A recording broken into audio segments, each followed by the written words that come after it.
আজকে যুবকদের উদ্দেশ্যে কিছু কথা বলবো, কারণ এখানে প্রত্যেকেই যুবক ভাইরা এখানে উপস্থিত আছে। এই যুবক ভাইদের উদ্দেশ্যে কিছু কথা বলবো। এখানে প্রত্যেকে সিঙ্গেল যুবক ভাইরা এখানে উপস্থিত আছেন। তো যুবক ভাইদের আমি এই কথাটি বলতে চাই যে যুবক ভাইরা শোনো, কখনো মেয়ের পাল্লায় পড়বা না, কখনো মেয়ের পিছনে পিছনে ঘোরাঘুরি করবা না, কারণ তোমার জীবনকে শেষ করার জন্য একটা মেয়ে যথেষ্ট। মেয়ের পিছনে পিছনে ঘুরে ঘুরে তোমার ক্যারিয়ারকে নষ্ট করো না, তোমার ক্যারিয়ারকে ঠিক করো।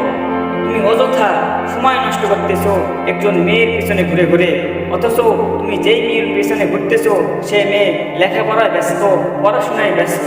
ওই মেয়েটা ঠিকই লেখাপড়া করে তার ক্যারিয়ারকে ঠিক করার জন্য চেষ্টা করতেছে, তার ক্যারিয়ারকে মজবুত করার জন্য এগিয়ে যাইতেছে, অথচ তুমি